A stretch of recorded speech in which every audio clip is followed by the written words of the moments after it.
Can you hear this? Thank you. There we go. Aton, Here. Broom, Here. Deacon, Here. Press, Here. Steinbrink, Here. Turner, Walsh. Here. Thank you for all attending tonight. First item of business is the oath of office to Dixon Morgan. Dixon, if you'll join me in front here. Sure.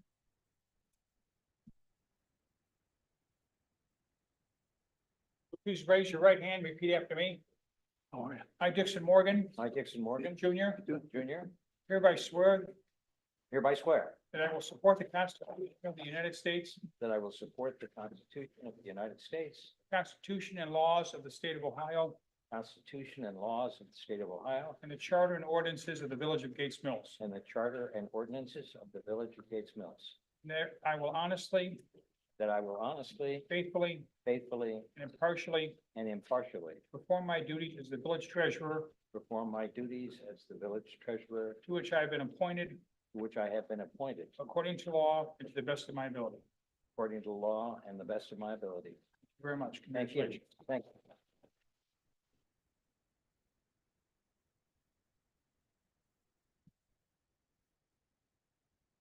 We are excited to be at full staff. We've got all our 7 council people, a clerk, a treasurer, a mayor, and of course, all the engineer, law director, police, fire chief, service director. We're in good shape here. Okay, first item on the, I guess, item number 3 on the agenda, the minutes of council of April 16th. I believe also Beth may have a small revision or reword. Beth? I do. On page 8, under council matters, the subject being the levy, I have to admit I had some confusion myself, and I asked David if my wording was appropriate, and we came up with something that might explain it a little bit better. So, under paragraph 19 on the 4th line, this is an easy one. Rather than using the word our, increase our real estate taxes, it will be increase residential property owners' real estate taxes. That's an easy one. On line 8, it says revenues to the village itself would increase to 10%. We're going to change that to by 10%. And on the line 9, starting with the first few words, if Mayfield City Schools, what we want to say is if a new levy of 5 mills were passed for Mayfield City Schools, that would mean a 7%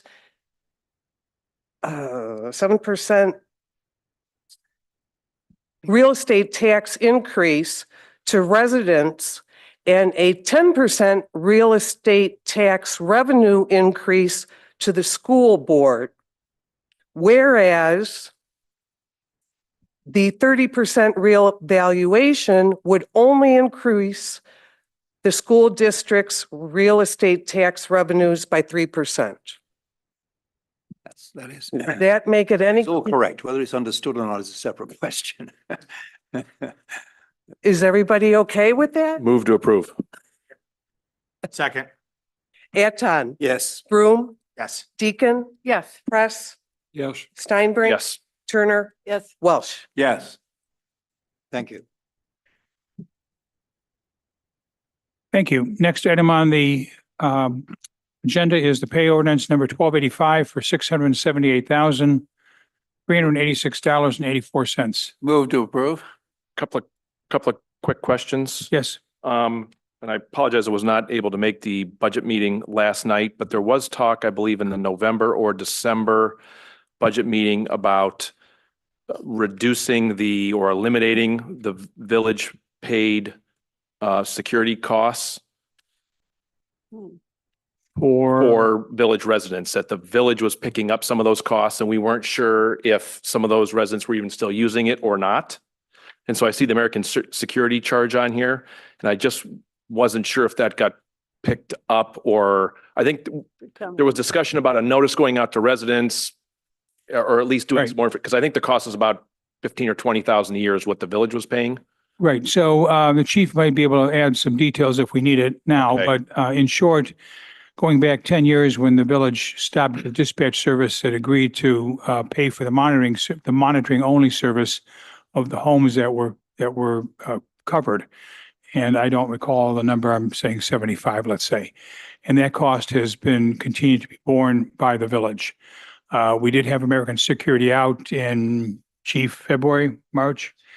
And the cost to unplug that and push that cost to the residents would be 3 to 4 times what they're currently paying, what's currently being paid now.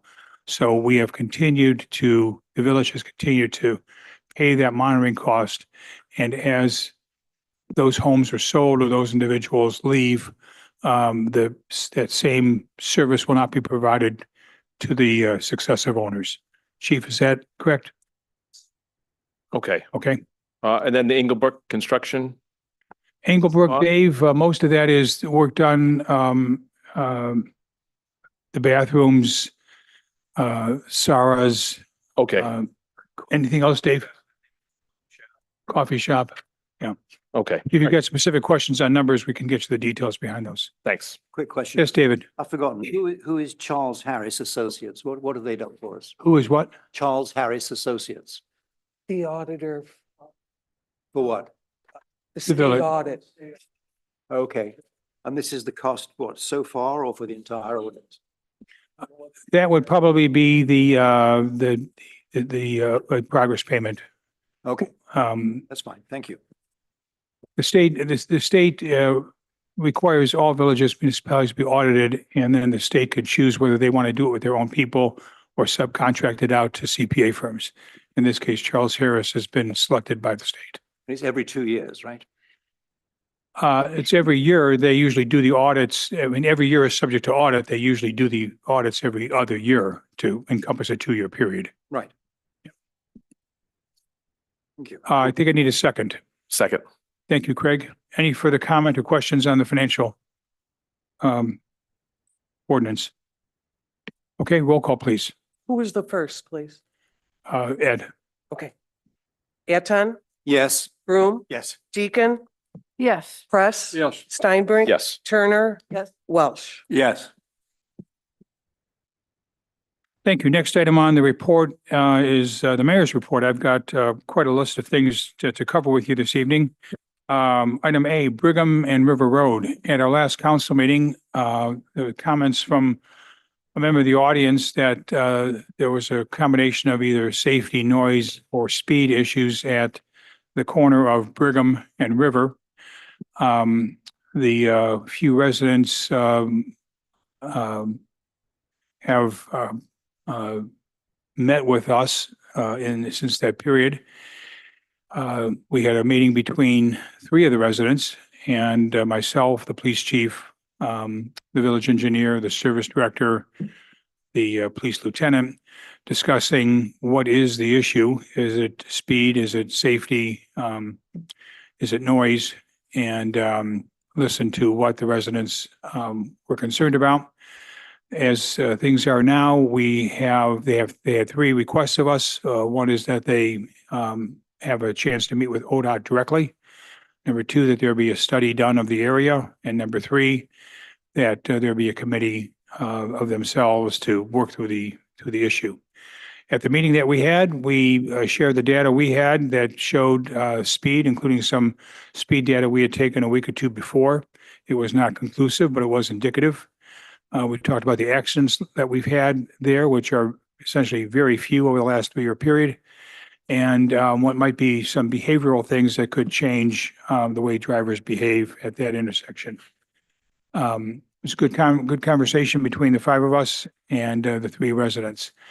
Since then, we have set up a meeting with ODOT that is Dave, Chris, next week, 2 weeks, the ODOT meeting. End of next week. Thank you, Chris. And that will allow the residents to talk directly to ODOT about their issues and see if there's anything that ODOT thinks it can do at that corner. That is a state highway at that location, so we don't have complete control over what happens with respect to Chagrin River Road at Brigham. Okay.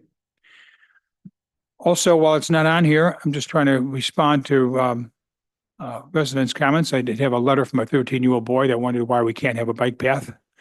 It's actually very well written and very common sense questions. And so we'll respond to him and invite him down and talk to him about what we went through to evaluate whether we could have a bike path or not. Fire Department Station Duty Proposal.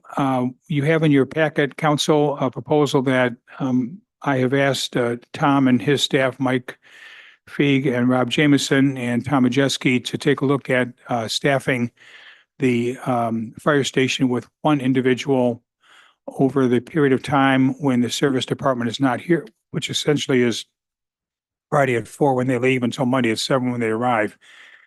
Over the last 10 years or so, three things have happened in the village. Number one, our response time has gotten longer as we have essentially no or maybe only one volunteer firefighter in the village. In the past, we had a handful and had actually three of them housed in buildings that the village owned. There's also less firefighters doing this service around the state. And the allure of being a volunteer firefighter is not as bright as it had been. And so we've had the fortune of not having a lot of serious problems in the situation that we're in, but we find ourselves essentially being on call, is what we call the department, but having no one here when the call comes. And those calls essentially go to the chief and or one of the other two leaders. And oftentimes they either respond themselves.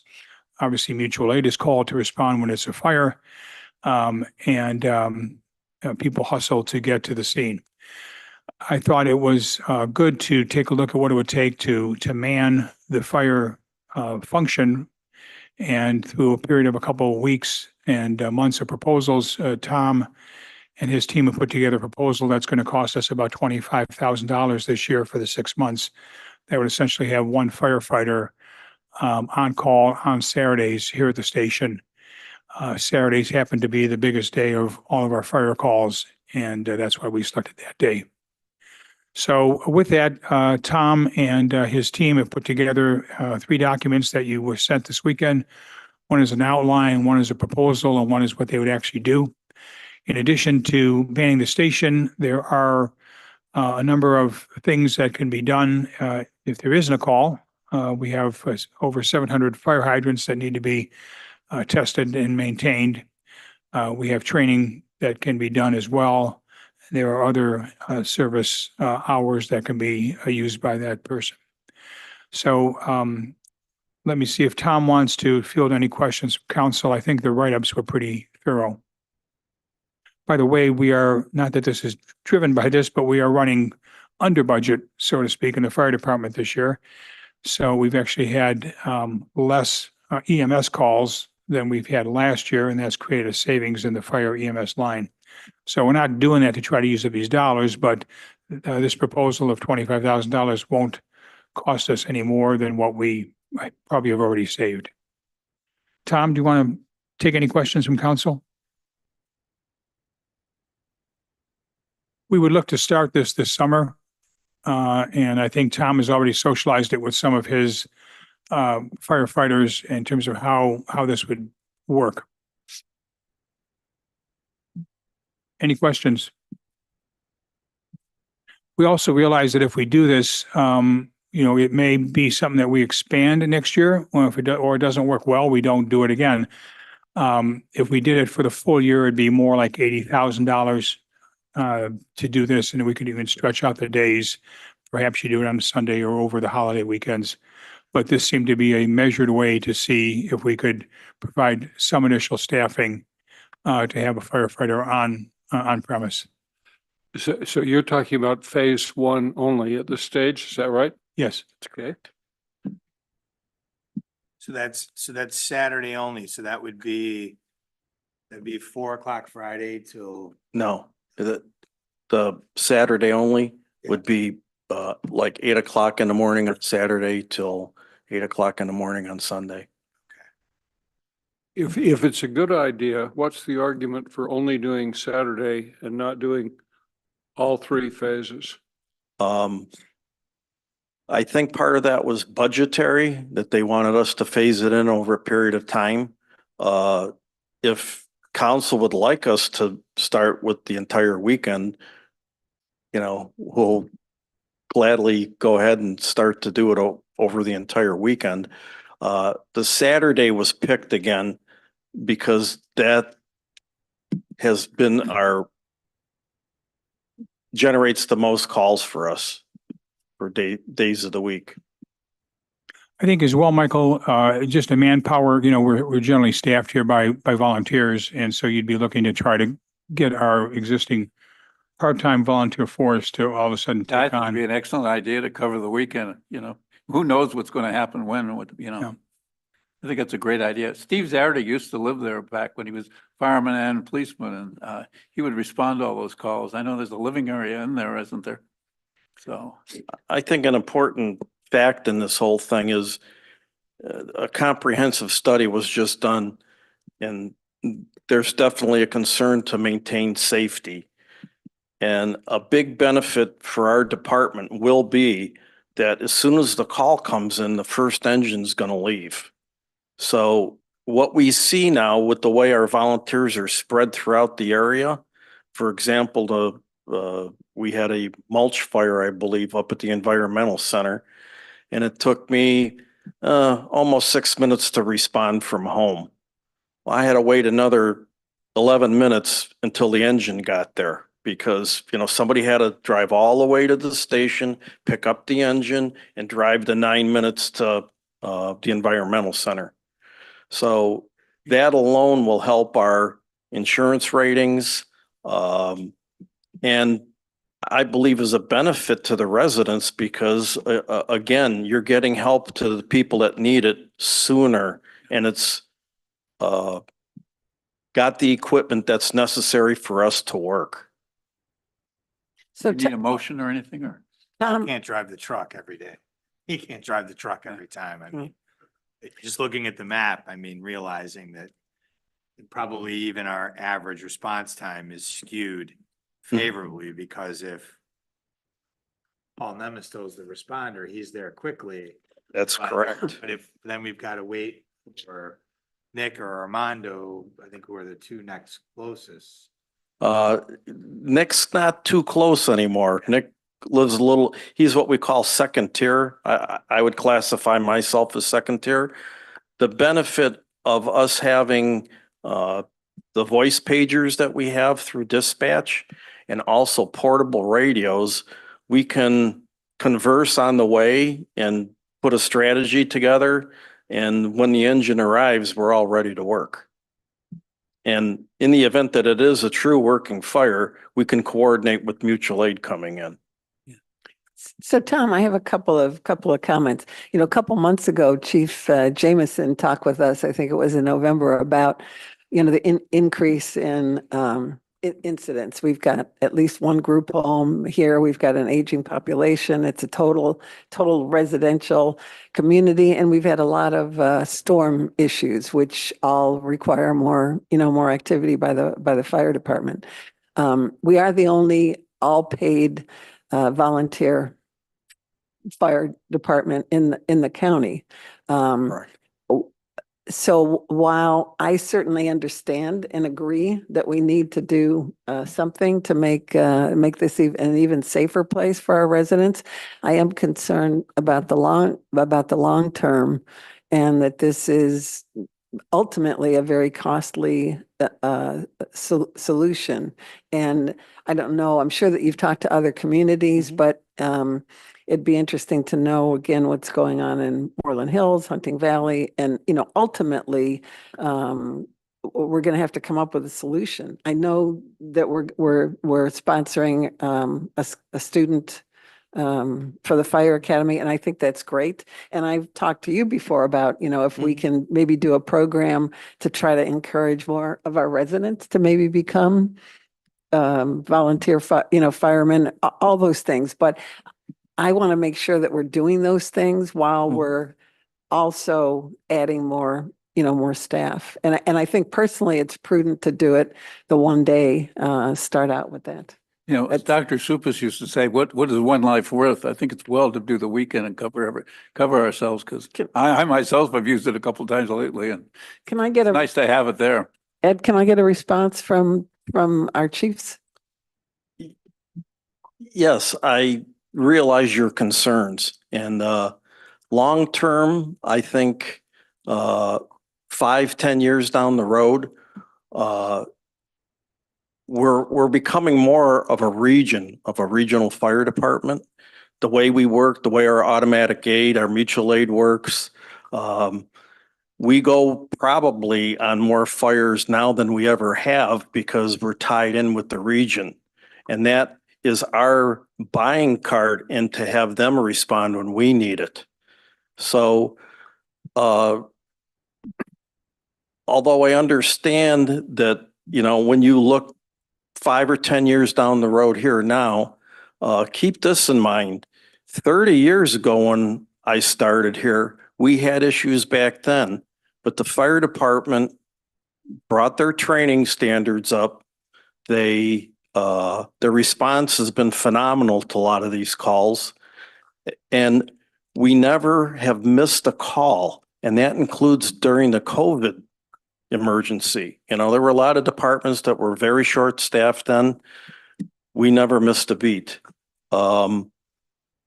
Also keep in mind when you're looking at the labor pool in the area, all the departments that surround you right now are union departments.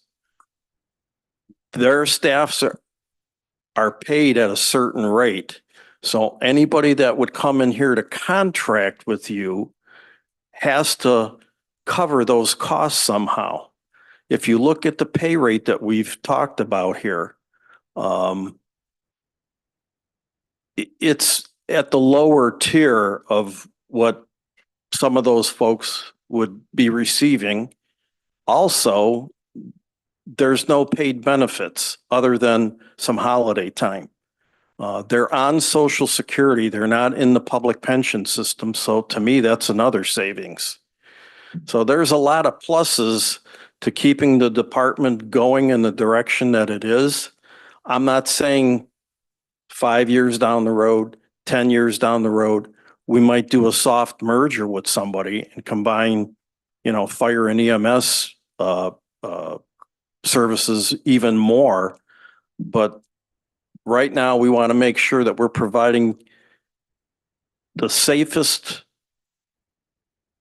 thing that we can do for our village residents, which not only makes it safer for the residents, but it also makes it safer for us too, because when we get on the scene of a working fire faster, the outcome is usually much better for the resident and for the firefighters. Yeah. No, I that's excellent. And all of that information is really helpful. And I'm not disagreeing with bringing somebody on. I'm just concerned about the kind of the escalation and what's the end outcome here. So that's real helpful. So I want to say one thing, the proposals that we put together were not just thrown together quickly. They were put together very thoroughly and methodically, looking at that cost versus safety ratio, and looking that we wanted to receive maximum benefit in the dollars that are spent. We know that dollars are very precious, and we look at that as a responsibility, that we don't want to create a system where we're far more expensive than any alternative.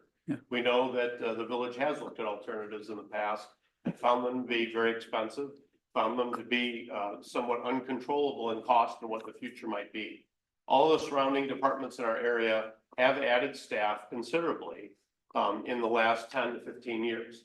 I know Chagrin Valley Fire Department that covers Hunting Valley, Moreland Hills, that covers 6 communities.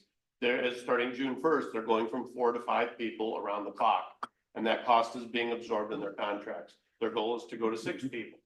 Chesterland is at 5. They used to be at 3, then they went to 4, then up to 5. So everybody else is having similar type challenges. Their cost of operations and their justification to get that has been also challenging. But they've done it based on their call volume and their need. And we're trying very, very hard to come up with a system that we can provide better service at a very reasonable cost for a long period of time and then be very transparent about what we're, you know, how we're operating and what we want to do. Do you need a motion to implement that for the weekends or? Well, I've got a couple of questions here. So I don't know that I'm in favor of spending 200,000 or more at the drop of a hat right now, given where the budget is. I certainly think it And makes it's not sense. 200,000, it's 25,000. No, I'm talking about the full, what Ed's talking about. Oh. The No, full- I'm just full talking weekend. about covering the weekends. Okay, well, just on Saturday, just one day. So I certainly Saturdays am in and favor of Sundays. that. One day, a phased-in approach certainly makes sense. I do have a question. Does this help with EMS? You know, some of the residents talk about ambulance response time. And does this help that as well, having somebody when a call comes in for chest pains or something else, or is that not any impact? Well, it's kind of a mixed question. If there's an EMS certified person on. If there's an EMS certified person on, we will allow them to respond and assist the ambulance crew. There's also a few other factors that may play into that. I know Mayfield Village itself, they were on a 5-man shift. They're on a 4-man shift now. I don't know how that will affect their response to the village. If their squad is tied up somewhere, that would allow at least the first responder to get to the scene besides the police officer and start care. One of the things that I'm trying to address on the fire department itself is at one time, over 50% of our personnel were either emergency medical technicians or paramedics. We're now down to just a handful, and we're trying to entice people to go and get that credentialing, which I believe if you look 5 years down the road, 10 years down the road, as I say that there's more or less an indication that we will be responding to help at these emergency scenes, and our people will have the training to do so.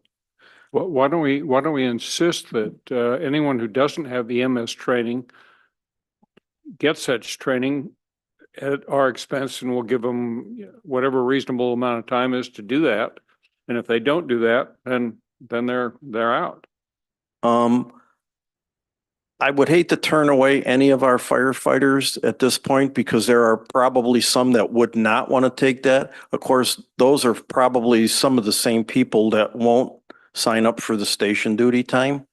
Again, I would like it to be more voluntary, but as long as the village entices those people, and if you looked at our proposal, one of the enticements that we did have was we were going to offer the emergency medical technicians and paramedics an additional $4 an hour for station duty, which, will entice them to maintain their certifications. I think it'll also help us draw people to the department because as these folks go through the academies now, they actually go through the EMT class first and then begin their fire training. For example, Auburn Career Center and Cuyahoga Valley Career Center, and even Tri-C now are pushing this agenda because it makes sense, because when a first responder shows up and you see him dressed in firefighter gear, you automatically assume that they have the life-saving skills that go along with that. The other point to note is even though some of our people aren't EMTs or paramedics, they're first aid trained. We require those folks to at least go through basic first aid training. Have we considered offering an EMT school as part of our fire department? Yes, I've contacted several of the entities. The big problem we have now is that a lot of the EMS schools are institutionalized, so they're out of career centers. So basically you have to send your student there. They really don't want to come out to a fire department and actually teach a class. Yeah, I'm not an instructor, so I don't have the credentials. I try to help out, but. Lori? So, Chief, these are based on what, current non-union labor rates? That's correct. That's what they're gonna pay. part-time, Mhm. and in current dollars. So do you think that there is a pool of available labor at this? You do? Okay, Yeah, good. All we right. looked at, and we did get feedback from, the law director that we can utilize our service department employees as firefighters in that pool. So our pool of 21 or so people that are on the fire department all have equal eligibility to sign up for that Saturday shift right now. And even if we do, get approval to go with the full weekend coverage, we'll have that pool of people to work in chunks, work on a shift schedule to fill that. They would be paid at the fire station rate, so it's not like they would affect the service department operation, or they'd be paid time and a half for every hour they are at the fire station. They would be paid at the fire station labor rate. So that was part of what we worked out, and why I took some time to put this together to make sure we would get the cost in check. And it's been a while since I did the tour. Are the existing facilities, you think, up to par for overnight stays? And I know I've been in the kitchen recently, but Yes. We're slowly starting to upgrade a little bit. We have had a dorm for many years, but again, it goes back to 2009. So we're upgrading some of those things. In fact, some of the firefighters when they're on duty will be doing some projects for us. Okay, I think everyone's had a chance to ask their questions. Any final questions, Scott? I just want to point out with regard to the mix of the firefighters that we have, I believe that Chief Robinson reported not too long before he retired that they were on a mutual aid call.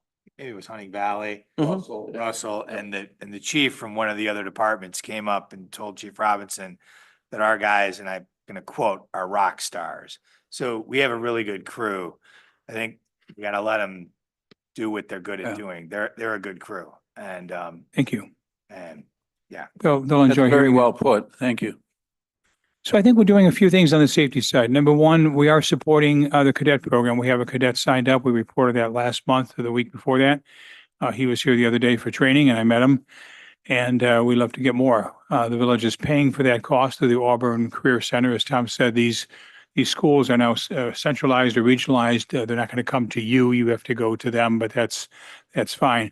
We are encouraging our firefighters that may have first aid to also do the EMT training, and we're paying for that if that's what they choose to do, and we're encouraging that. The paramedic level, which is the third level, is a whole different jump. And, we don't have anyone in that. Well, we have some paramedics, Tom, and others are paramedics, but we're not pushing for that level of competency within our firefighter team. Though if that's something they wanted to do, we talk about that. That's a longer, more expensive and multi-month process. So what we put together here over the last several months is this proposal. Ed, to answer your question, I would appreciate a motion to approve phase one, which is to put firefighter I'd like to make a motion then to propose that we cover our weekend, Saturday and Sunday with a firefighter to respond to the incidents when the service department is not available. Is that all right? Just Saturday, What's that? just phase one. Yeah.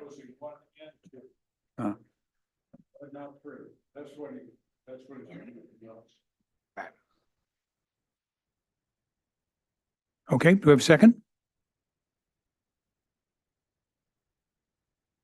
Okay, so no on motion on phase one and two. Do we have a motion on phase one? I move to approve phase one. Is there a second? Thank you, Scott. At Any further time, discussion?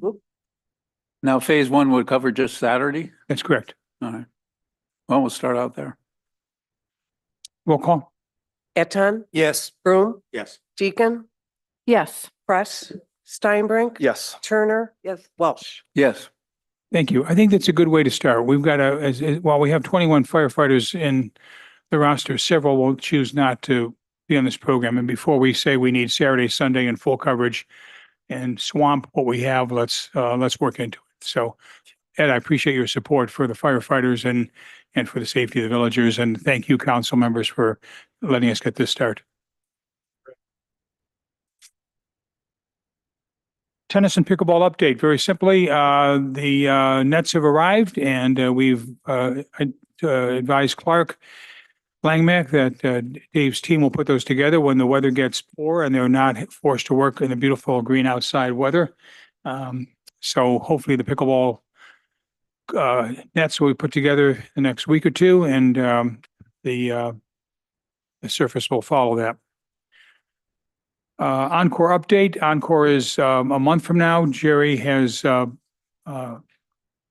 documents here for you to read the different things that we're doing here within the village to support the Ideas and Music Festival.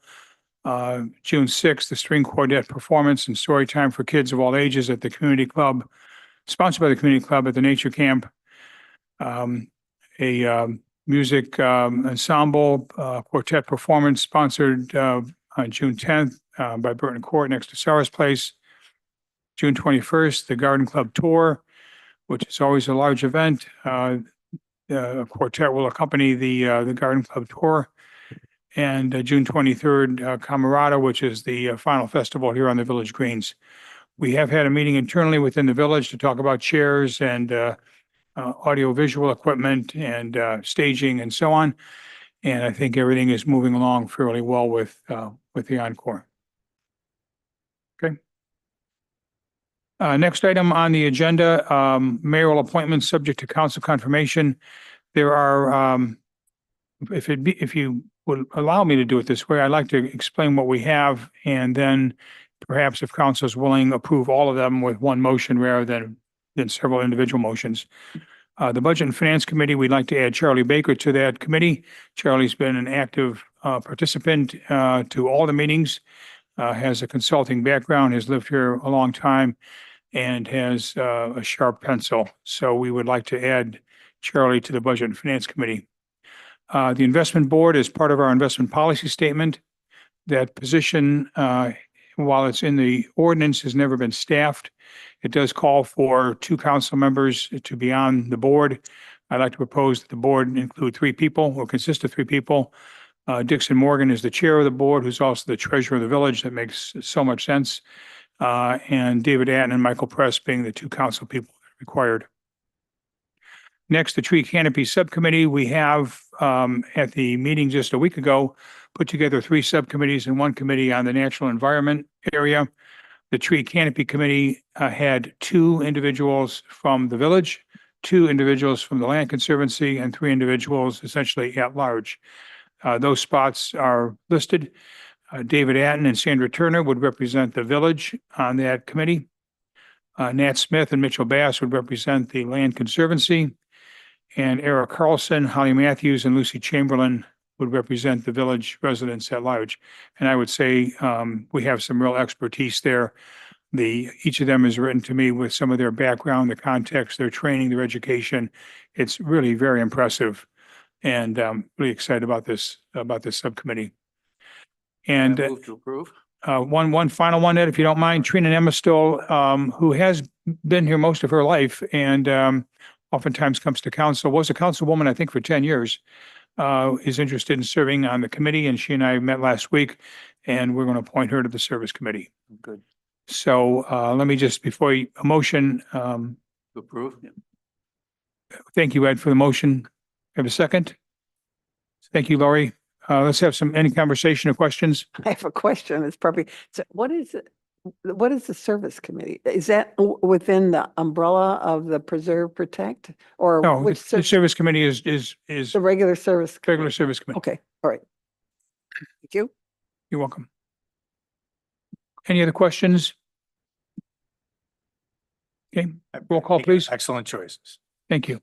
Roll call, please. Aton, Yes. Broom, Yes. Deacon, Yes. Press, Yes. Steinbrink. Yes. Turner, Walsh. Yes. Thank you all. Item 6, just to report to the citizens at large, we did have a special meeting of council on May 13th in just a week ago. It was in a workshop format, and we discussed the areas coming out of the areas of strategic importance, which primarily were the natural and scenic environment that we all enjoy. We talked about a structure and several steps to move forward. We also talked about the need to reach out to citizens and see if they're interested in participating in some way to do that. And again, we've already had some good responses to that. We have a committee that oversees 3 subcommittees. The one subcommittee, the tree canopy subcommittee, is already listed, and essentially we're fully staffed on that. So we'll be meeting hopefully as a tree canopy subcommittee sometime over the next 2 weeks to get up and going and put forth the game plan to go through the various details that have been outlined. We have gotten quite a few comments from several of you and from other individuals that what we put forth was a very aggressive plan and a very comprehensive plan that'll take a number of years to complete, which we currently certainly understand, and that we likely will need some kind of outside help, that be professional help, staff help, consultant help, or what have you. So we don't take these assignments lightly, and we want these to be successful and lasting for a number of years. And they'll take a number of years when you start talking about the things that we're talking about. So there'll be more coming out on the next steps. Frankly, the mayor's letter that'll be in the pink sheet in about 8 days will talk about the progress that we've made on the strategically important area of the environment. Item 7, clerk's report. Nothing to report. Number 8, the financial report. I'm pleased to report that I'm going to do this for the last time because Dixon is going to do this going forward. But financially, the village is in good shape. We had a budget and finance committee meeting yesterday, attended by all members, including 2 that are on council and 2 that were there to observe. Basically, we are 1/3 through our fiscal year at this point, and we appear to be in good shape to either achieve or do slightly better than our budget, our break-even 2024 budget approach. Real estate tax revenues are up slightly, about $60,000. RETA, the taxing agency, projects a higher level of municipal income tax than we had put into our budget. Our traffic camera revenues, while we're only in our 7th month, are now seem to be at a steady level. Again, we need 2 years of data to be able to really extrapolate anything, but 3 or 4 months in a row is an indicator that things have steadied off. And our expenses are in line with budget. Importantly, the Mayfield Road culvert replacement that we had all feared to be upwards of $500,000 is coming in on budget and appears to be just about complete. The boring and the augering are complete. The head walls were built. Chris can comment later on that, but we appear to have no large budget overages, which could have been of concern to us. So overall, we're in good financial shape, and the full report has been posted to the website along with the financial statements. The item worth commenting, RETA is using their best information at this point. We approached the year, they thought our tax revenues would be between 2,000,001 and 2,000,005. We put 2,000,001 in the budget as the lowest amount. They now think it'll be maybe a little tighter range, maybe 2,003,000 to 2,004,000. So we could have some upside there of $100,000 to $200,000 that we haven't earmarked for anything. Again, 4 months is not a year, but it is a good indication. Police Department report, Chief.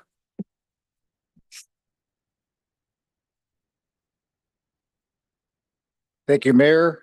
Members of council, everybody should have received a copy of my monthly report, front and back, and I'll be happy to answer any questions you might have.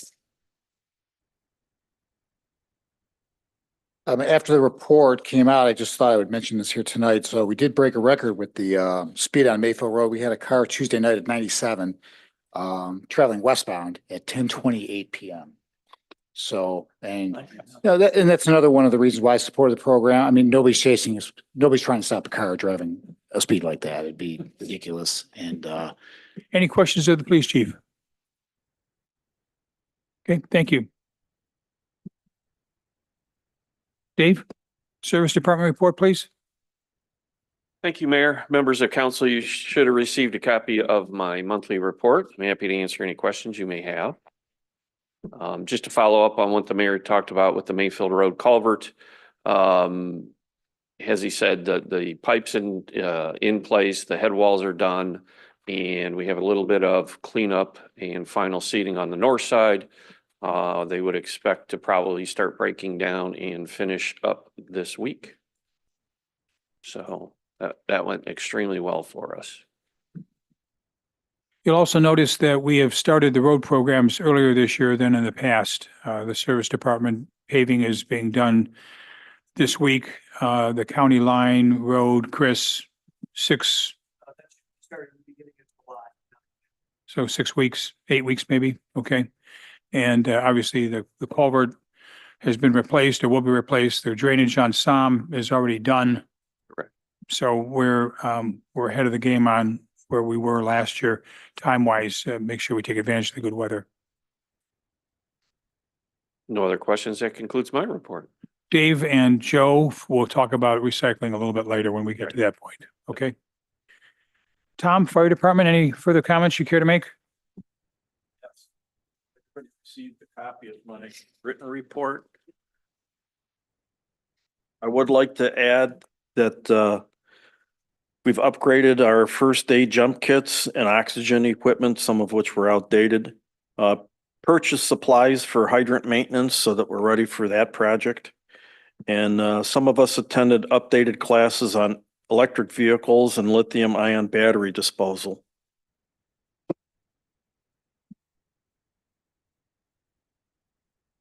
Again, I know it's only 4 months, but our fire calls this year are up from 70 to 85.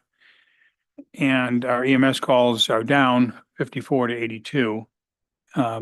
Anything unusual in there, Tom? No, but it's hard to predict those things because you'll have spurts on either the EMS or fire side, and you almost have to look from year to year instead of month to month. Okay, thank you. Recall we were up 20 to 30% last year in EMS the first few months of the year. And that seems to have trailed back down to the historical level. Okay. Committee reports. I'll start. Finance and Budget Committee met yesterday. We'll have minutes put together over the next several days. We reviewed the year-to-date results, and as I just reported, things are in good shape. We're probably going to end the year at budget or maybe favorable to them. Our municipal income tax projection is positive. If things continue as they are now, we should be 100 to 200,000 perhaps to the good in terms of that projection. We talked about the need for a levy renewal. We'll cover that a little bit later in the meeting here, but that was approved unanimously by the Budget and Finance Committee as a necessary source of our revenue. And we also took a look at the long-range financial schedules of the village, and I received about a half a dozen comments back from the members that were there. We'll rerun those numbers and add some narrative and report back out at the next meeting. Okay. Lori, would you be able to give us a broadband update? Sure, thank you. So the RFP was sent out on May 15th. I'm pleased to report. It has been acknowledged by 5 so far, acknowledged receipt by 5 different vendors. It also went to Broadband Ohio, which is the Ohio agency. We're hoping that they will forward the RFP, or they will forward the RFP to their statewide lists of ISPs. So hoping to get interest also from someone who doesn't currently operating in the area. We only had 1 decline to participate so far. We're asking for an intent back from vendors to respond by May 24th. And then the response is due June 14th. We have posted it on the website. I think it should be out there as of today. I haven't had a chance to check. And then we also had a good call, Michael I, the mayor with Hunting Valley, talk about due diligence and the process they went through and specifications. So all on track. Thank you. Thank you. Any other committee reports? Okay. Let's go to item 13, a resolution accepting the bid of Rumpke, Ohio for refuse collection, disposal, and recycling services, authorizing a contract therefore and declaring an emergency. Dave, can I ask you to lead us through this? So I think in my report, I kind of talked about, process we went through. We did receive, there were 3 bidders at the bid opening, 2 of which declined to submit a bid. The only actual one we really received numbers on was from Rumpke, waste and disposal. That's kind of been traditional in the past. Since it's increased 30%, is there any way we could possibly renegotiate or cut the pickup from 10 to 5 or something like that? Because at one point we were talking about giving away free garbage again, and that's obviously out of the question right now. I mean, it's a bid. We have to either accept it or decline it. Dave, before you answer that, is there a way to change the scope that we're bidding so we get more bidders? I mean, right now, my understanding is Rumpke is probably the only guy who has trucks that can go down our narrow driveways and pick up garbage at the house. Well, if we had garbage pickup on the curb instead of at the house, I suspect we'd find a lot more bidders and probably a lot better price. I would agree with that, but it's not practical. Some of our driveways are, whatever, quarter mile. I can't imagine people dragging 2 carts down to the curb.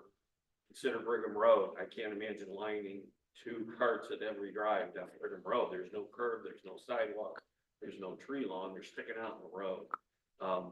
Yeah, there certainly is another way to do it, but I'm not sure it's a practical or wise way to do it. It seems to be what works best. What makes Gates Mill so unique, makes it challenging, so. So how much would if we go ahead with the contract as is, Ed said 30% increase, what does that mean in terms of absolute dollars per year? Well, you have the numbers. 30. I'm not sure what you're asking. You have the numbers of what the president paid. Yeah, I'm trying to compare what it was versus what we've been paying right now. What is the uplift if we sign this contract? If you look at my service department report, I put in the bottom what the current Yeah. fee is right now. It's 30 something a month. 32.20 is what's currently being paid. Okay, So if you look on the ordinance, there's a breakdown of, for the 3 years, I think it's 40 something. 43. okay. So Dave, Can I just put more perspective on that, if I may? oh, no, go ahead. The current price per resident, per home, is roughly $300 if they have once a week pickup and they're here all year, $300 for the year. This would, by the end of the 5-year term, were we to stay with Rumpke for the next 5 years, would turn into almost 600. And that's all kicked off by a 33% increase immediately. So the bill in December will be 33% increased in January. And I worry that that is the result of 2 separate issues. One is offering 2 ways of collecting recycling. If we made our minds up, maybe it would be cheaper. I don't know. I would imagine totes are more expensive than bags to pick up. And we're left here in a one bidder situation. And one of the rules of outsourcing in an ideal world is you don't outsource an action for which there's only one supplier. You want to outsource into a market that is mature and competitive. We aren't doing that because, as Michael says, our requirements are so specific that there's only one contender and we're at his mercy.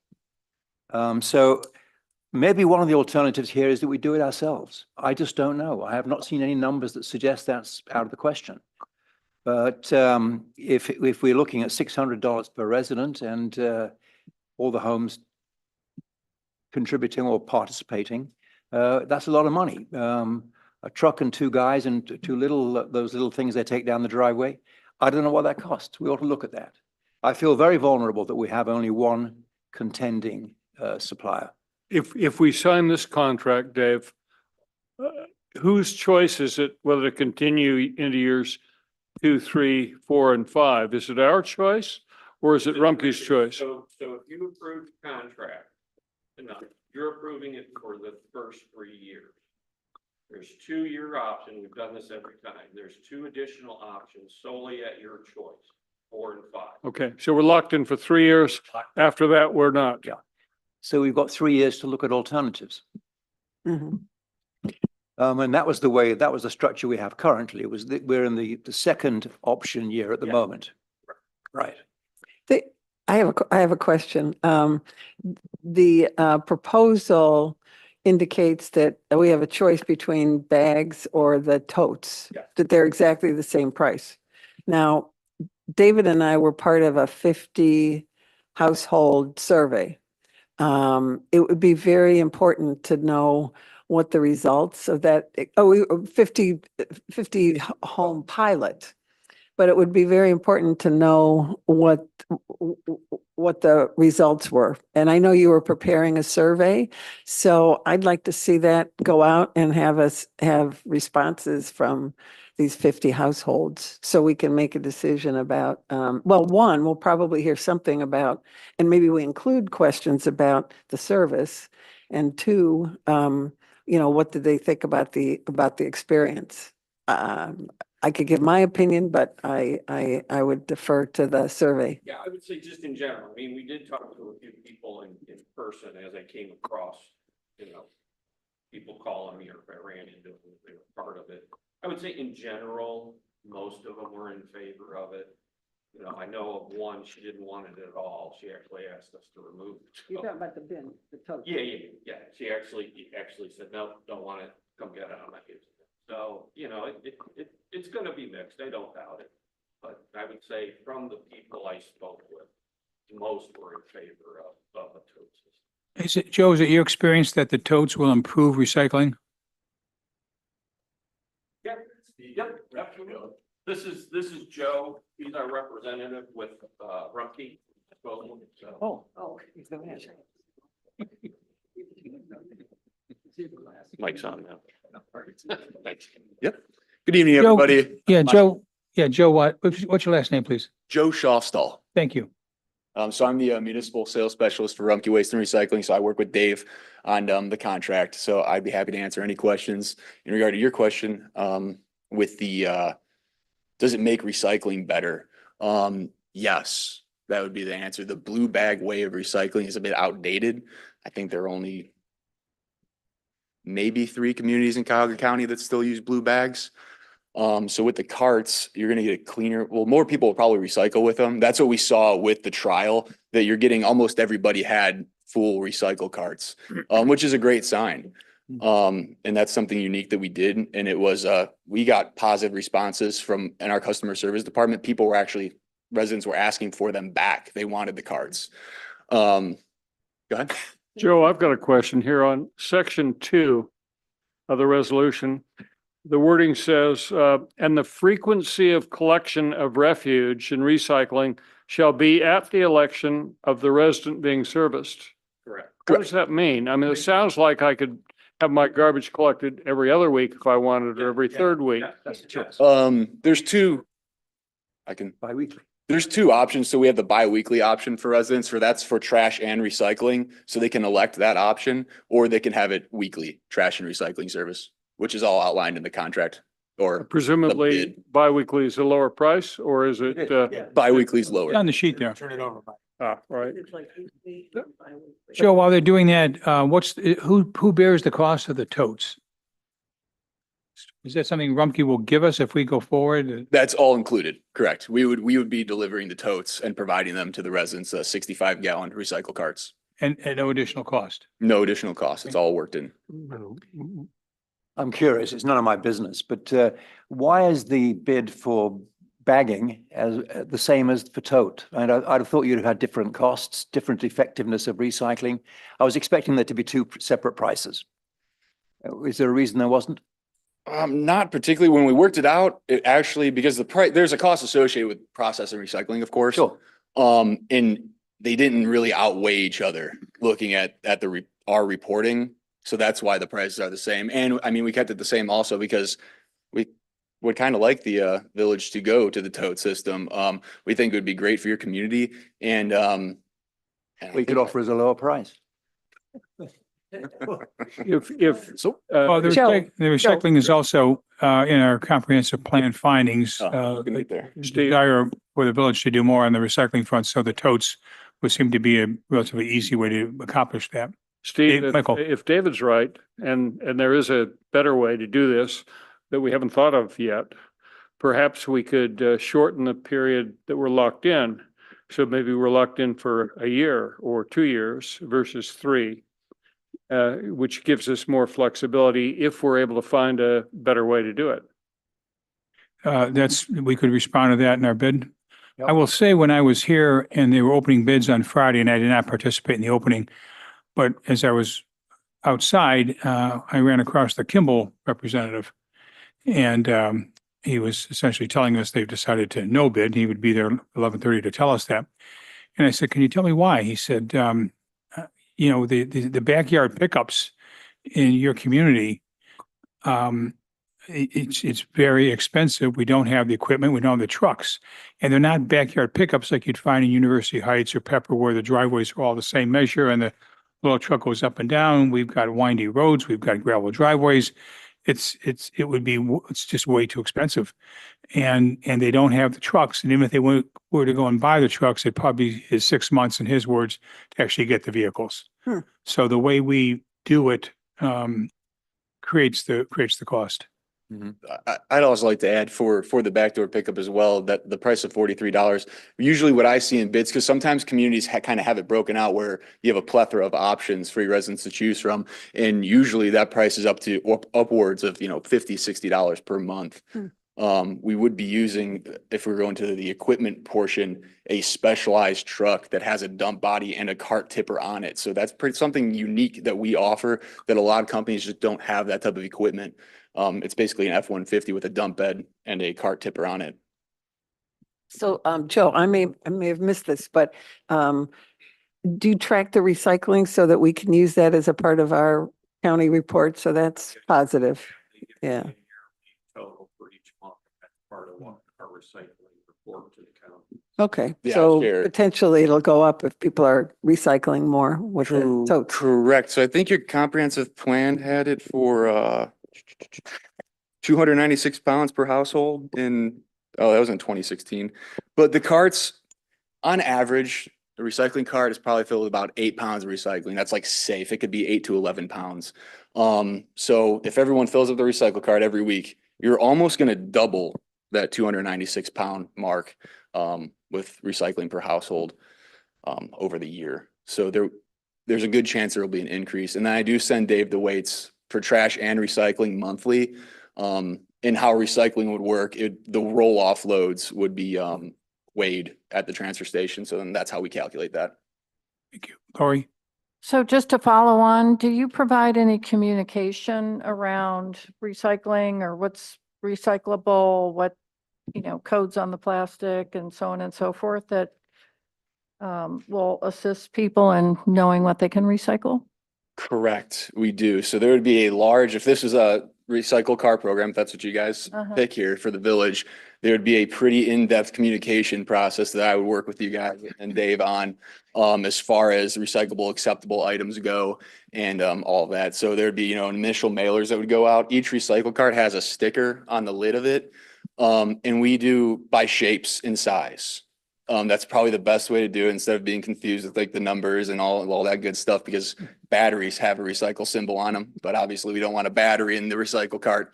So that's something that we would have to work through the village with and just communicate and get that message out there. And then we already have a pretty large list of acceptable items compared to some other companies. And we're opening a brand new recycling facility June 1st. It's going to be the largest and most advanced in the country, if not maybe the world, to be honest with you. It's about $150 million investment. It's going to be in Columbus, and that's where everything from the Cleveland region, all the recycling goes to Columbus. So hopefully when that opens, more items will be added to that list to take more items out of the waste stream. So that's another good point there for your plan. Craig? Joe, just a quick question. I mean, can residents get the tote now?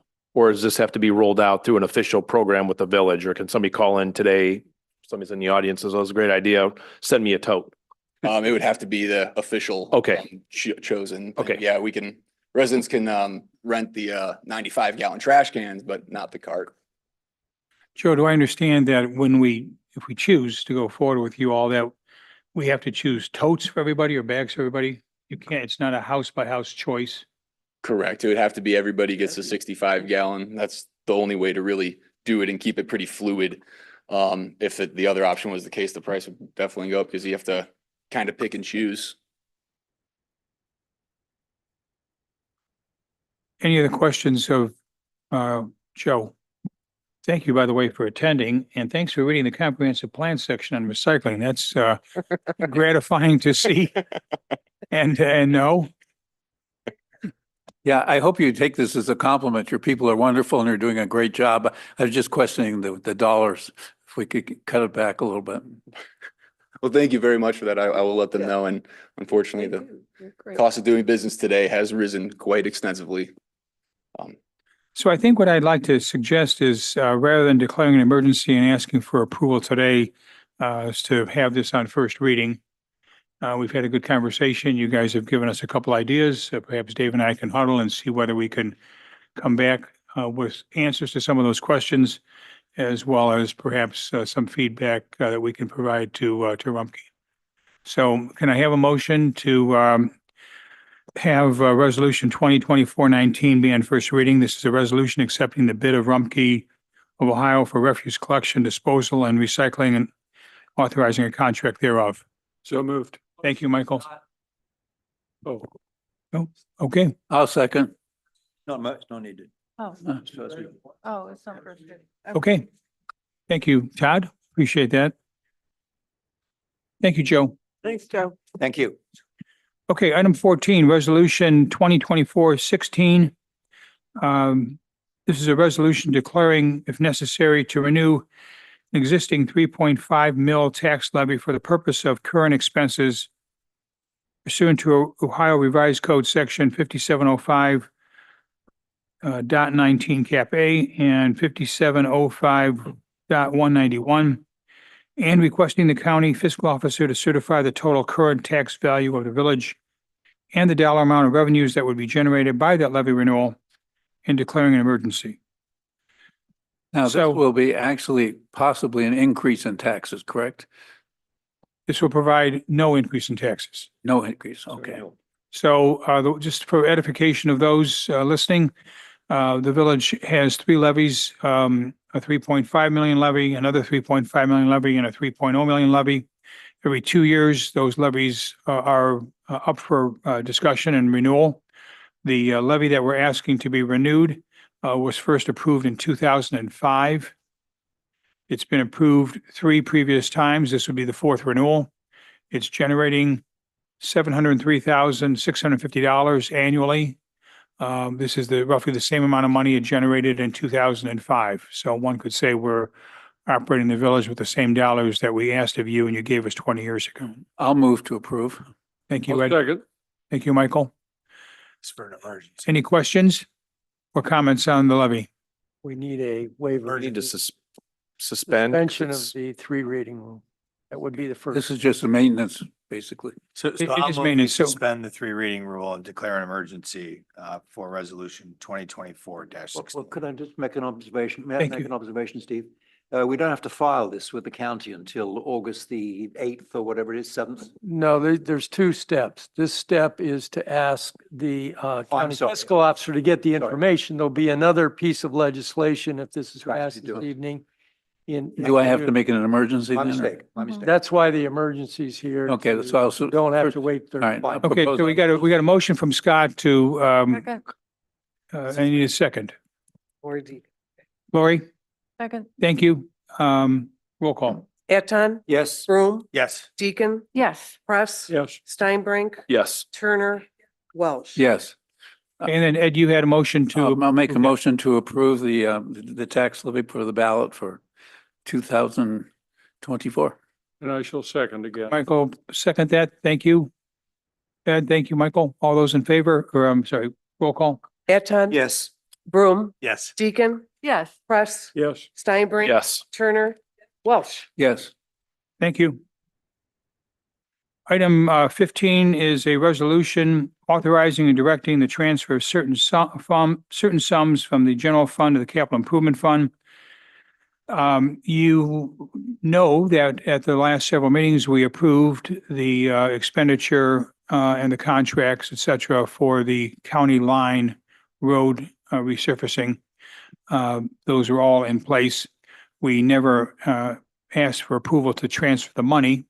So we have talked to Chester Township, and our share, roughly $600,000, needs to be available to transfer. We won't transfer all that immediately, but we'll probably transfer $450,000 of that over the next month or month and a half as the project proceeds. So this resolution is just to allow us to move the money from the general fund into the capital improvement fund. So I would move we suspend the rules and, Second. Thank you, Scott. Thank you, Craig. Roll call, please. Eton. Yes. Broom, yes. Deacon, Yes. Press. Yes. Steinbrink. Yes. Turner, Welsh. Yes. We need a resolution. We have a resolution to approve the transfer of the funds. So moved. Thank you, Craig. Thank you, Sandra. Second. Roll call, please. Eton. Yes. Broom, Yes. Deacon, Yes. Press. Yes. Steinbrink. Yes. Turner, Welsh. Yes. Thank you all. Item 16 is a resolution approving and adopting the tax budget for the Village of Gates Mills for fiscal year 25 and declaring an emergency. This is essentially a paperwork item. The County Budget Commission requires us to submit information to them so that they can calculate their tax budgets. This is a pretty traditional thing that we do every summer. And this is on first reading, or in this case, if you want to, we can declare an emergency. So moved an emergency. Thank you, Ed. Second. Thank you, Michael. Roll call on the emergency.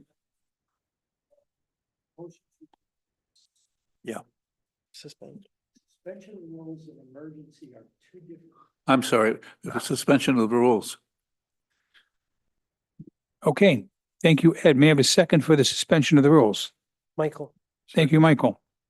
Eton. Yes. Broom, Yes. Deacon, Yes. Press. Yes. Steinbrink. Yes. Turner, Welsh. Yes. I guess I'm still learning this mayor stuff, huh? So moved to accept the motion. Thank you, Ed. Have a second, please. Second. Thank you, Michael. Eton. Yes. Broom, Yes. Deacon, Yes. Press. Yes. Steinbrink. Yes. Turner, Welsh. Yes. And thank you, Law Director Hunt. Okay, item 17. Chris, you may want to comment on this. This is a resolution 2420 to authorize the mayor to enter into a contract with the Eclipse Companies LLC for the County Line Culvert 20 and declaring an emergency. Chris, you want to give us the background on this? I think.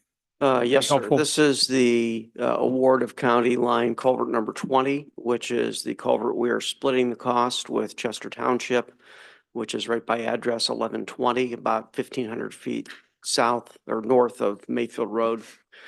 I apologize for the lateness of this. We had asked for proposals by the end of last week, and we had a couple that trickled in earlier this week, and the numbers kept getting better, so I was hesitant to tell them not to submit anything. The cost is estimated, my estimate was about $75,000. This is a proposal that's for $70,000. So we were able to do it through soliciting quotes from contractors and not through a public bidding system. We do have some history with Eclipse in other communities, current, which is pretty good. We did have some issues with them in the past here in Gates Mills, but they're a completely different company. At this point in time, they've been sold and grown. And we're pretty confident that they'll do a good job and have the pipe in the ground and be out of the way of the paving contractor by the beginning of July. So we ask that this be passed with the suspension of the rules. You recall that our arrangement with Jogga County and Chester is that we split things 50-50 unless something is clearly theirs or our problem. We had identified this culvert as one that would require replacement. As Chris just said, the estimate at that time was $75,000. The bids have now come in. The second best one was 90,000. This one was 70. Right, Chris? Correct. So this is not a surprise to us. May I have a motion to suspend the rules for declaring an emergency? Second. Thank you, Sandra. Thank you, Michael. Roll call. Whoop. I just have one question. So are we splitting this with Chesterland or is Yes. this the cost to us? Yes. Yes, So we're splitting the 70, it's 35 each? yes. The whole cost of the county line project distributed. Okay, okay. Understood.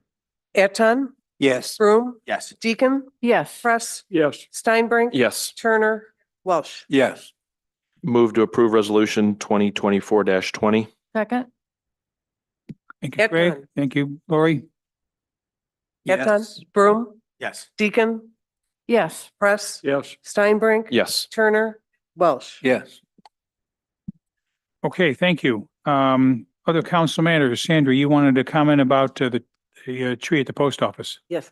And then, Michael, you've got a comment. Yeah, I want to make sure that I get mine in before Scott leaves. I don't think the I tree don't will think take more it's than a gonna few take minutes. Too long.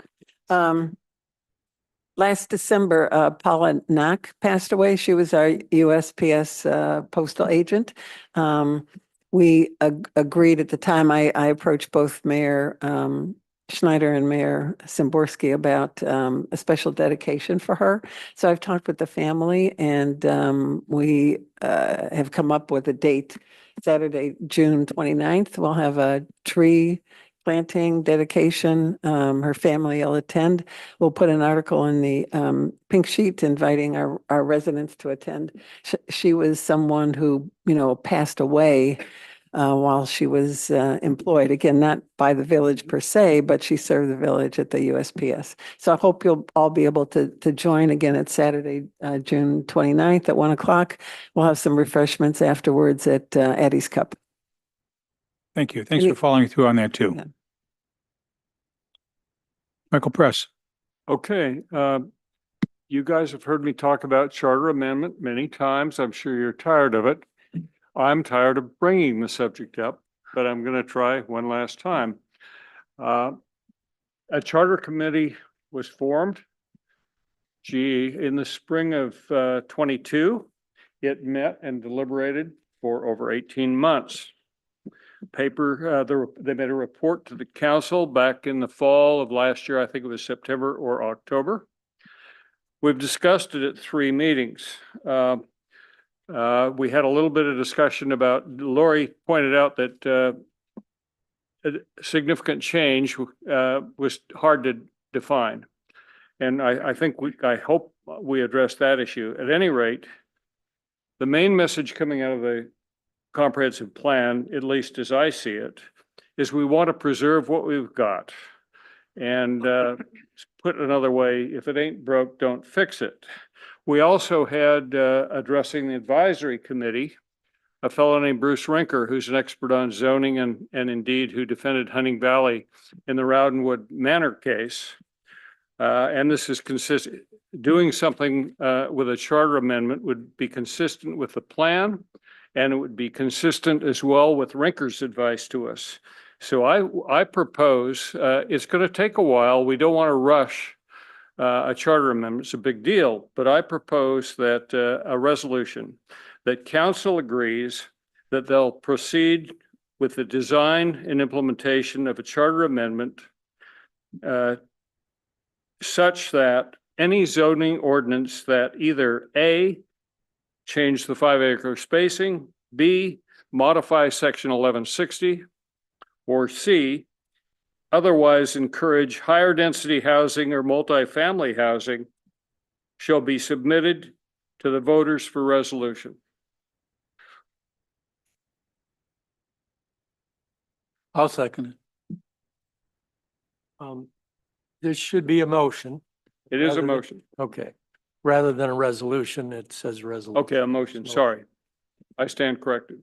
Okay, and the process would then be, as I see this, because to put it on the ballot, and I assume November is what you're shooting. I don't care if it's November or if it's next year or if it's sometime in between in a special election. Okay. I think we have to be careful we get it right. And I don't want anybody to feel pressured or rushed. There may be a better way to word it than I've suggested. I just want to get a decision made one way or the other. We're either going to do this or we're going to forget about it. Just pick a lane. That's what I want us to do. And I understand the issues. There needs to be a little more wordsmithing of this. But the process is then, the next step would be to put together an ordinance with a specific charter amendment, suggested ballot language, although that's up to the Board of Elections and the Secretary of State as the final say on the ballot language. And it would have to be an ordinance passed by council and then to the Board of Elections at least 60 days before the election. And council would need 75% of the vote, Yeah, it would. i.e. 5 members would have to vote in favor, yeah. Yes. Let me, discussion. Number one, I want to just congratulate Mike for continuing to bring this issue up. Probably surprised. Whether you agree with me or not. Whether we agree. And I I persevered. And I actually brought it up in January that it was kind of unfinished business because we received the report from the, from the Charter Commission. But there were some recommendations, but we really didn't act on them. So I went back and I took a look at the report and the presentation that Sean Riley made to the village. And actually, there's some language in there, to summarize it, he said, and two of you were on the committee, but what it says in the report is that the committee recommended, if council is considering a change to the zoning code, holding a public meeting at which residents would be able to weigh in on the changes and then proceed with a vote. And if after that, the change that was decided by council was unacceptable to the villagers, 10% of the citizens would be able to gather a petition, an initiative to repeal what was the zoning change. So I guess what I'm saying is that if in support really of what you're talking about, and this one proposed any zoning change, what he's talking about here, what the committee was talking about is any zoning change. As a point of discussion or recommendation, I would support having this go back to the Charter Review Commission and with a recommendation from council, whether we want to, pursue language like this. Your language is a little general, but. Actually, mine's more specific, I think. I don't see any point sending it back to the Charter Commission. They deliberated for 2 years and they've made their final report. You're quite right. They recommended a different mechanism. Under their mechanism, there's no assurance that it will go to the voters unless the voters do their own referendum, which they have the right to do regardless of what council wants to do. So it's actually a step backward. Many of us around this table and the former mayor have all said any significant zoning change should go to the voters. That the recommendation of the Charter Committee did not achieve that. Right. All it does is say we're going to have a public hearing and then council decides whether or not to take it to the charter after that. Right. And then the residents are on their own. So I don't think that language is worth doing anything with at all. I think we go with my language or we say, no, we're not going to do that. And then we move on and forget about charter amendment. This is the language for the motion we're talking about. Well, correct. Michael, I appreciate your comments about not surprising people. Has anyone else from council seen a draft of this resolution? I sent it to everybody today. I read it. But we don't have to pass it tonight if you don't want to pass it tonight. Well, But, you know, We just keep kicking the can down the Well, road on this thing. listen, I want to be thoughtful about this and not making snap judgments. And, you know, one concern I would have, and I'll point to the planning and zoning meeting we had a few weeks back, and Scott's familiar with this, where we have boundary realignment requests and lots splits effectively where planning and zoning is approving a new lot effectively that is less than 5 acres. And it happens on a regular basis. And it's just because one homeowner, we have 2 homeowners that come in front of us and they want to swap their 0.2 acres for another 0.2 acres. But the way the ordinances read and the way the charter is, we're effectively approving the creation of 2 new 2.7 or 2.9 or 3.4 acre lots. And I don't know how we create something that takes that flexibility away from. Well, we could. There's no, I have no interest in taking away your flexibility. Right. And that's why what I want to do is agree to do it and then take our time to work out the wording. And if it doesn't make the ballot in November, that's fine with me. It can go to a special election, or it can go next year. I just want to get the show on the road or decide we're not going down that route. May I make a comment? Let's not get too caught up in the specifics of the language. I think the question here is that we're trying to react to the comprehensive plan process, which had 2 primary findings, in my view. One was to protect the environment we live in and everything that goes with it.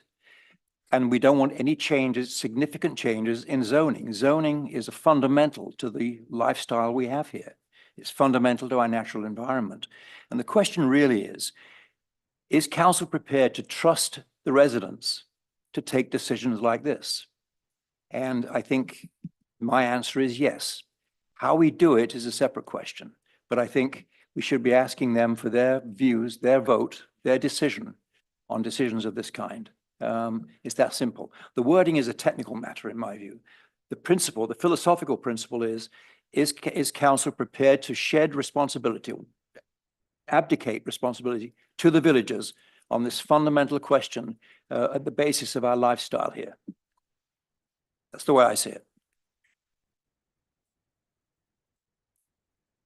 And I think that, I mean, any change to the minimum lot zoning, I mean, I think it wouldn't change the flexibility that P and Z has when we have people coming in for boundary realignments. You know, you got, someone's got their driveway actually on the other lot, so they're gonna switch pieces so that they maintain the same lot size, but they're grandfathered lots. Technically speaking, we are creating new lots that are underneath the 5 acre minimum. And or otherwise encourage higher density housing or multifamily housing than the existing zoning allows. I mean, I tend to agree that this is something worth looking at. I think it's fair to say, Michael, that what you have in mind does not affect the role or the flexibility or the authority of the Planning and Zoning Commission.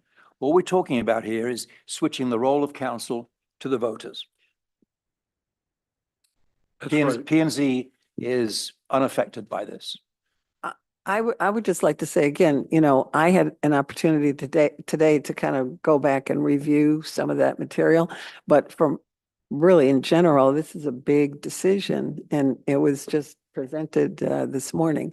I would support kind of looking into the concept, but I don't want to be at this moment restricted by the language of a particular resolution. Nobody's trying to tie down the language tonight. Right.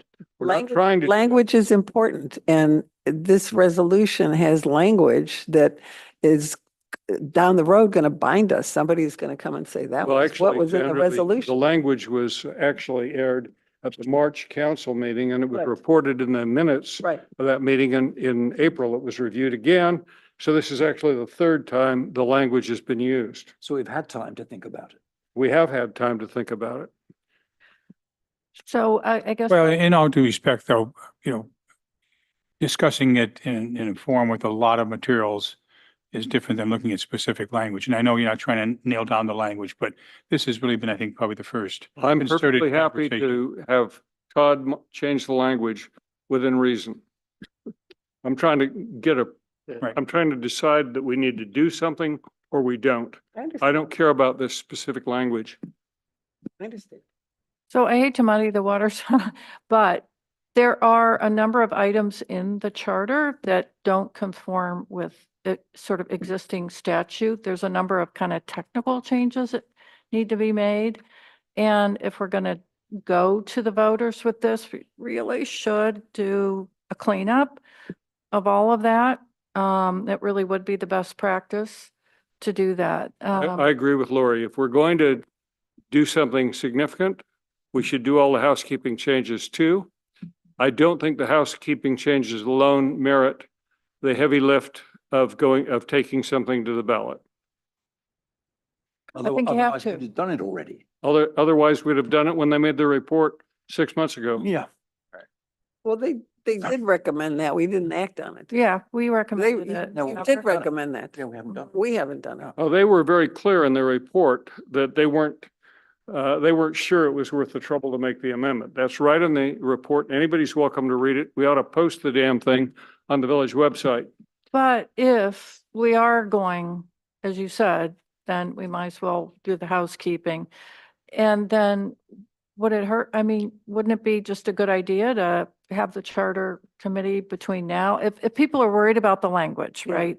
yeah. Why not have the charter review committee? There were some really good legal minds I on think- that committee. I think it's and up have to a look us at at this it. stage of the game, Lori. Yeah, I'm gonna take a page out of David's book here. I'm a little more concerned. I think what you're Pro- describing is called being referred to committee. It's the way Congress acts when they want to kill something. No. No, no, but I think if I'm a resident, I think process matters and public hearings and town halls and that we're taking this serious and we're explaining all this. And so if this does go to the voters, the vote is 99 to 1 or 100 to 0, not 55 to 45. And we're left scratching our heads saying, well, I don't know that that was the result we intended. So I think something of this magnitude to, again, spring something like this in a council meeting, I would prefer it be thought out, done in a committee like everything else is done.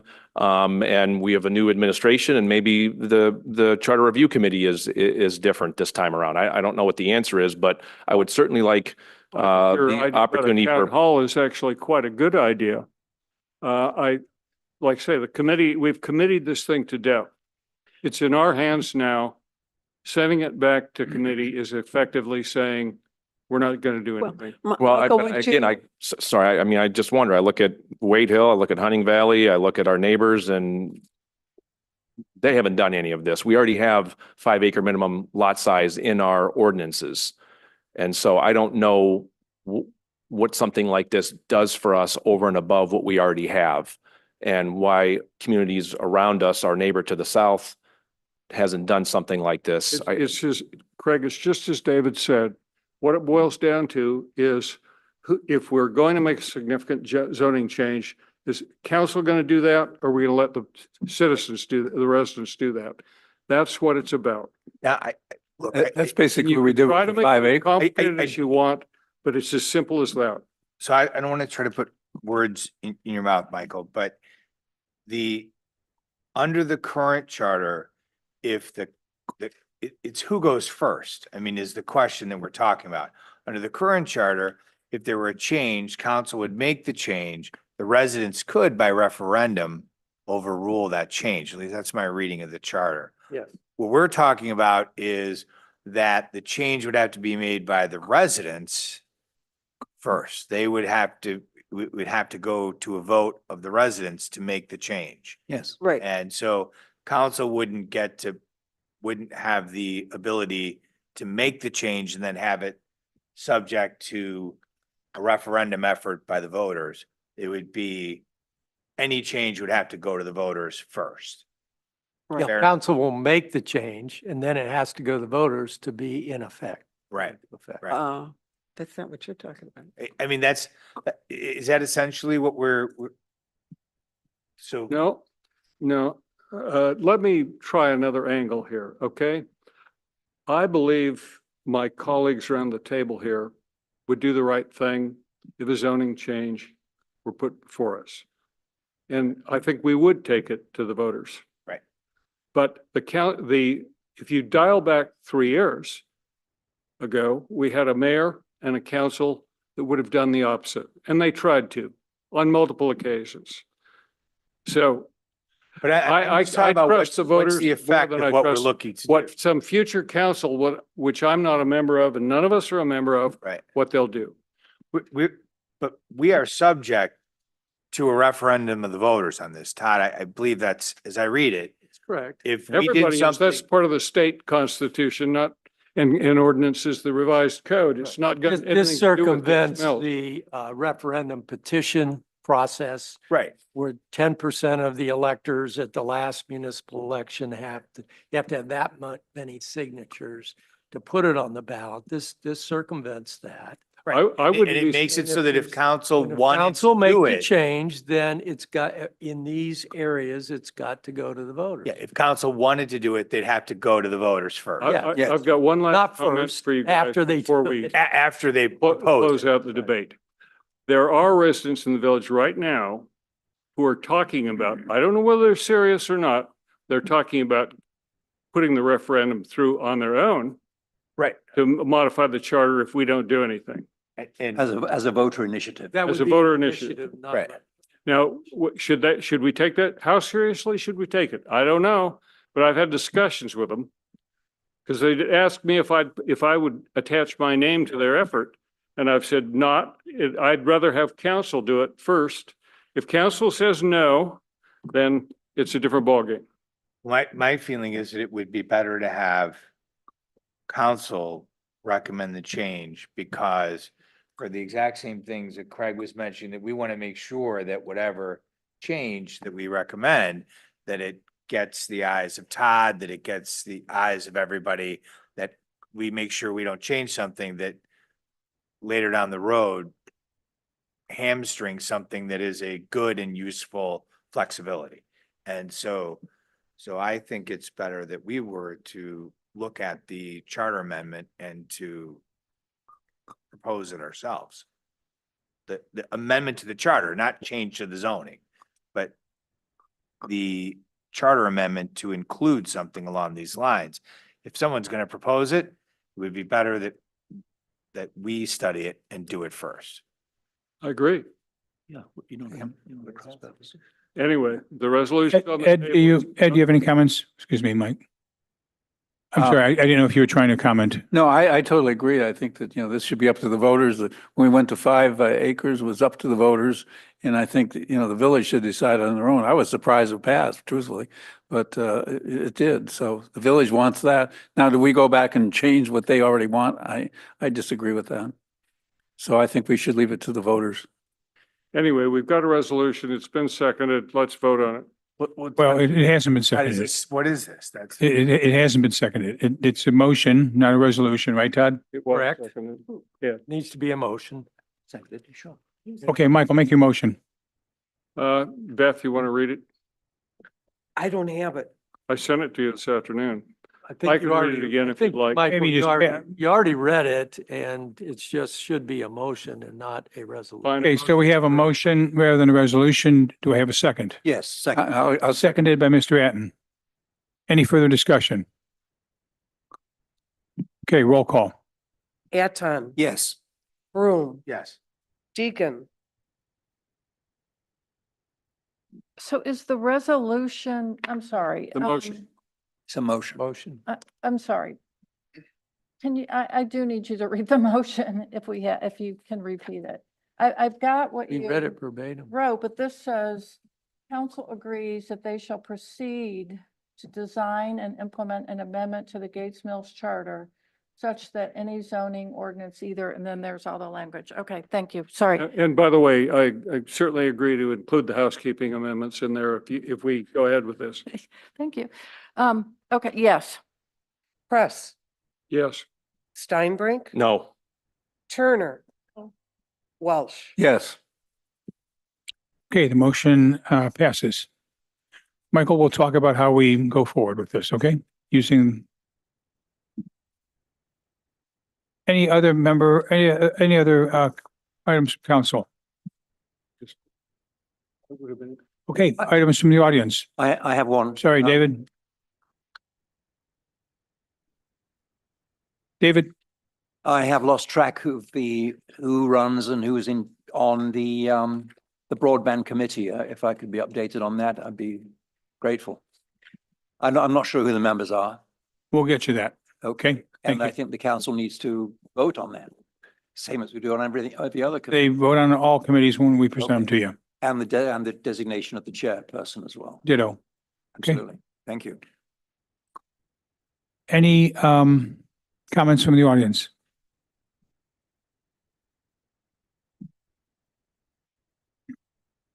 Jerry, excuse me, Jerry Bovens, relative to the referendum and zoning. Ever since the dust up on River Road, ever since the dust up on River Road 3 years ago, and through the advisory council process, I can't think of any politician who hasn't said that a zoning change of some consequence would go to the voters. And I congratulate Mike for essentially proposing what I perceive to be a two-step process. One is that the council reaffirms that general principle, which I think we've kind of done.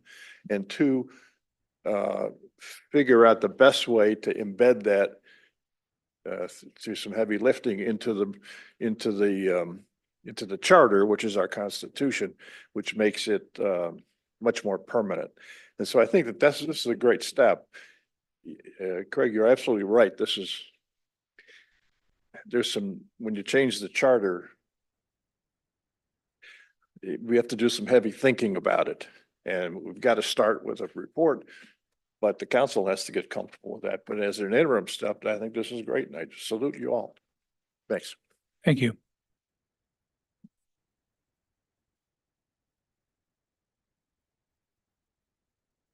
I was going to introduce myself as Roger Ebert and him as Gene Siskel, but I'm Chuck Spear and I'm a resident. And I would have introduced myself that way because the lights are going out now, the camera, the projector isn't turning anymore.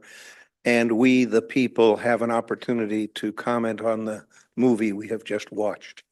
There was some conversation a while ago to try and figure out a way that people like me who have read all 80 pages of the submission to council for this month get an opportunity to kind of input early in the discussion, but that's not what we have. So I have a few notes. I'm sorry about the time. I want to first tell you that we have lost a member of our audience, Dr. Mark Shog. I don't think I ever agreed with him one time, but I admired his courage to stand up and his commitment to the village. Hasn't been around a while because he's been ill. So I'd like to offer my condolences to his wife, Betsy, and to his family. Fire chief, an amazing piece of work. I was stunned by all the detail you put in. But I have this question. We've talked a lot, not so much anymore, but in the past about what we're going to do about the EMT costs. We've talked about having another patrolman at night with the police. Now we've talked about this program. Other communities nearby here have EMT, fire, and police levies. So are we going to address the matter of safety, which was the #1 priority in the comprehensive plan, safety? Are we going to tiptoe through the embers on Saturdays? Or do we man up and say, let's figure out a way to do the safety things that are required? So I think you should think about a levy.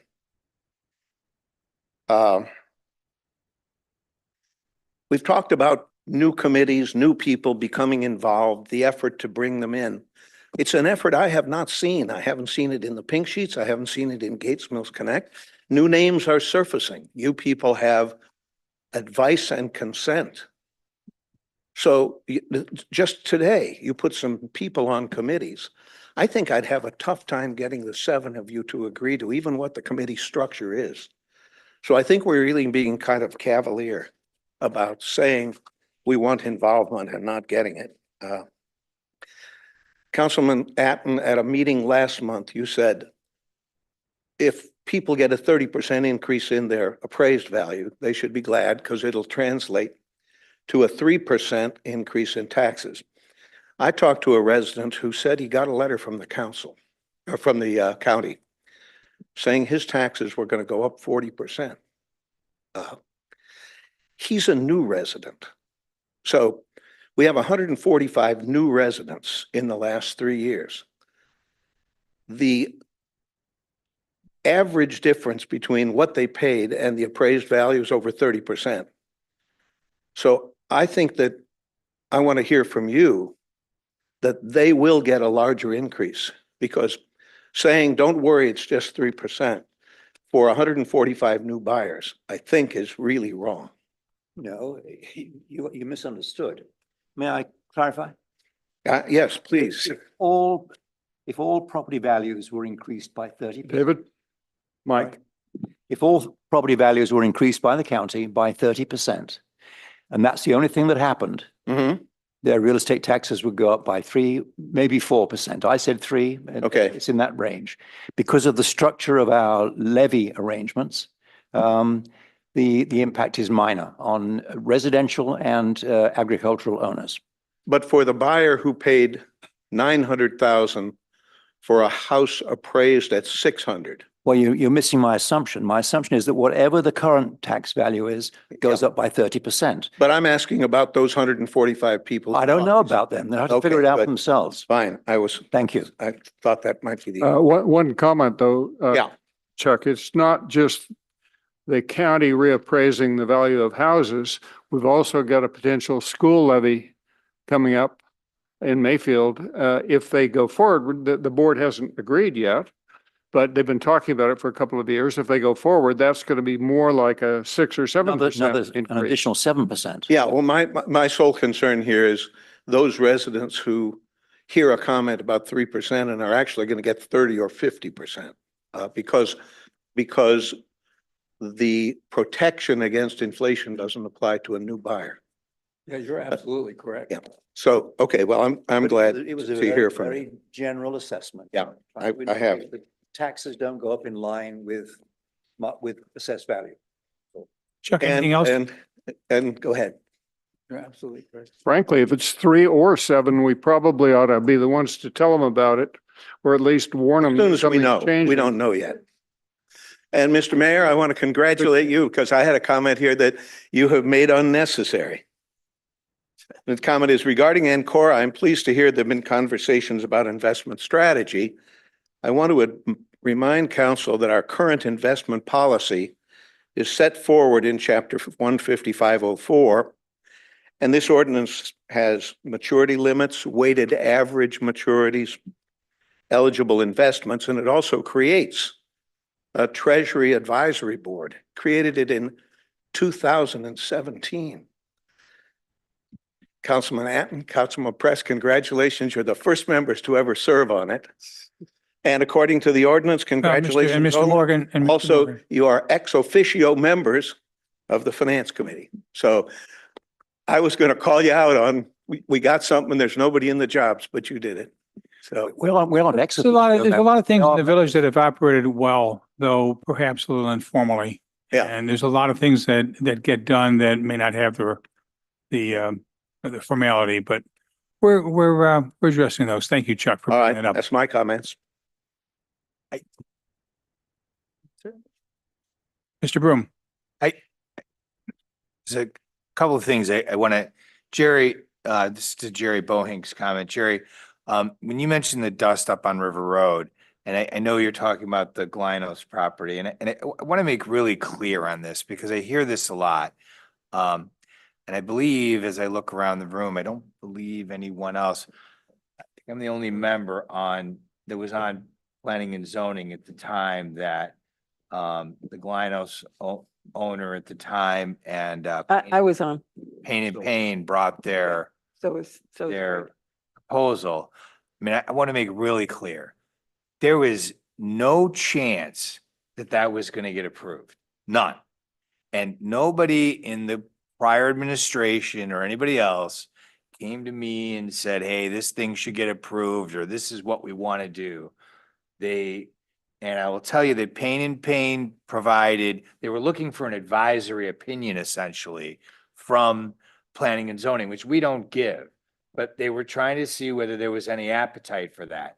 And the thing that they submitted initially, when they came in with something completely different.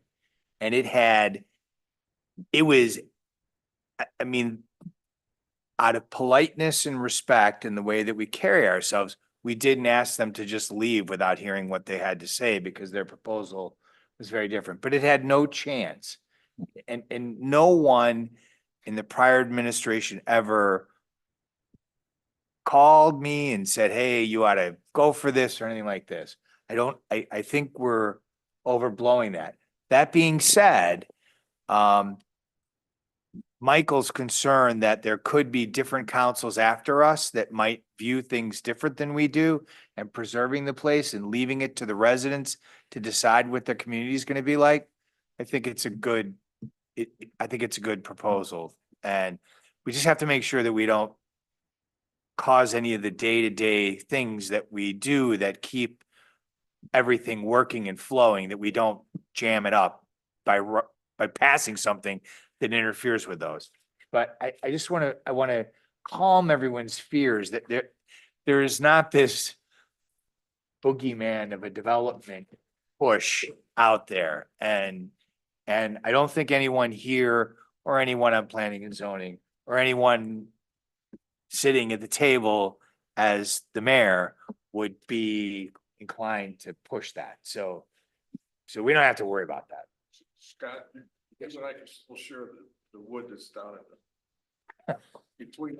Oh, God. The trees are down everywhere. Any further comments? If not, may I have a motion to adjourn the council meeting? So moved. Thank you, Second. David. Thank you, Scott. Second, all in favor? Aye. Aye. All opposed? Thank you. All right. Good job. Yes. Oh, Good job. well, yes and no. Thanks for keeping me on the right resolution, emergency suspension.